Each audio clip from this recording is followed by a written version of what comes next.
We've talked about, the science behind how adults and kids learn languages. Yeah, we got pretty deep into the brain stuff. We did, and I think it's fascinating how different those processes can be. Right, like, who knew there was so much going on in those tiny little heads? It's amazing, and it really highlights that there's no one-size-fits-all approach. Right, What exactly. works for a 5-year-old might not work for a 50-year-old. Totally. So now I'm thinking about, like, the actual learning environments. Yeah, Like, where do these differences really play out? that's a great point because the environment can make a huge difference in how effectively someone learns a language, I can no imagine. matter their age. Okay, so let's start with the kids. Okay. Like, what kind of environment is best for them? Well, research has shown that social interaction and play are crucial for language development in children. Ah, so like the classic, you know, kids on a playground scenario. Exactly. They're interacting, they're communicating, they're experimenting with language, and they're absorbing it all through play. And they're not even thinking about it. Right. It's just happening naturally. That makes sense. Yeah. It's like their whole world becomes this giant language lab. Precisely. But how do you create that kind of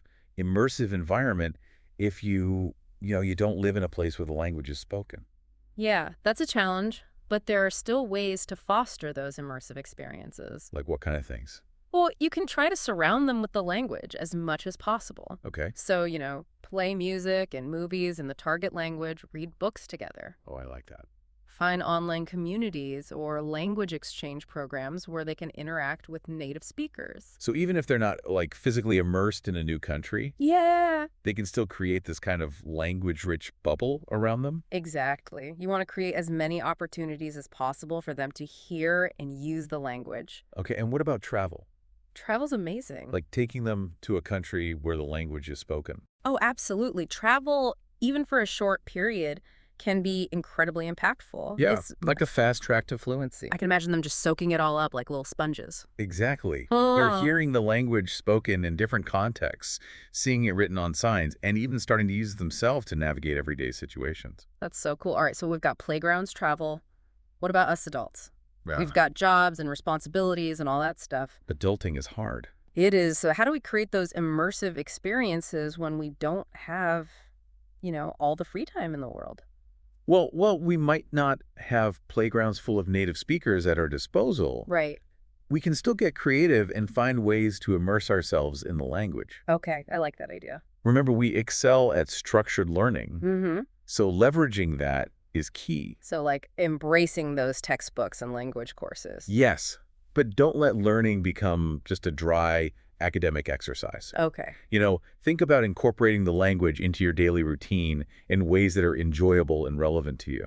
So like what kind of things? You could change your phone settings to the target language. Oh, that's a good one. Listen to podcasts while you commute. Find online communities where you can chat with other learners or even native speakers. It's about making the language a part of your life, not just something you study for an hour a week. That's the goal. I love that. And speaking of making it a part of your life, we talked about motivation earlier. Yeah, motivation is key for adults. I can totally relate to that. Like, I've started learning languages with so much enthusiasm, I've been there. and then life gets busy and I just, fizzle out. It happens to the best of us. So how do we stay motivated? How do we stick with it?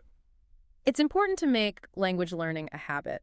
Okay, like going to the gym or something? Exactly. Just like any other habit you want to develop, you need to make it consistent. Okay. Schedule dedicated study time, even if it's just 15 minutes a day. Okay. And stick to it. Find a language partner or join a conversation group to keep yourself engaged and accountable. Oh, that's a good idea. And most importantly, celebrate those small wins along the way. Yes.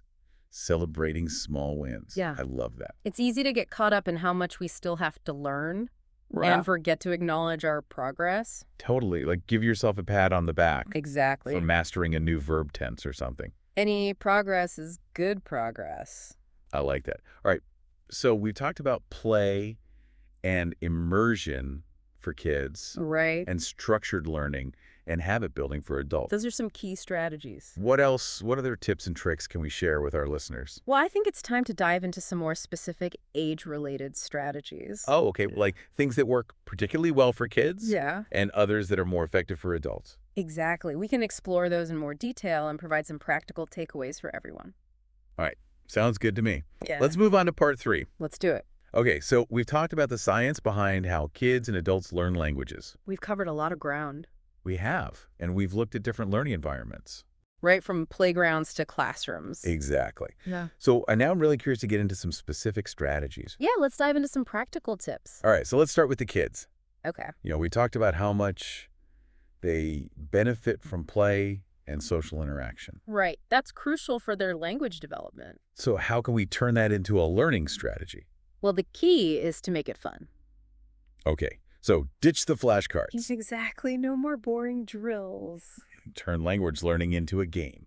That's the idea. You want to make it engaging and enjoyable. So, like, what kind of games are we talking about? Anything that gets them using the language naturally. That's- You could incorporate songs, stories, activities. I like that. Instead of drilling vocabulary words, have them sing along to nursery rhymes in Spanish. Oh, that's cute. Or play a board game with instructions in French. It's like sneaking in those healthy vegetables. Exactly. They're learning without even realizing it. What about parents who aren't fluent themselves? Right. How can they create those fun, language-rich experiences for their kids? That's a good question, and there are tons of resources available, even if you're not a native speaker. Oh, good. You can find age-appropriate books, cartoons, educational apps. So there's really no excuse. Right. Even if you don't speak the language yourself, you can still create a supportive environment. And the earlier you start, the better. Right.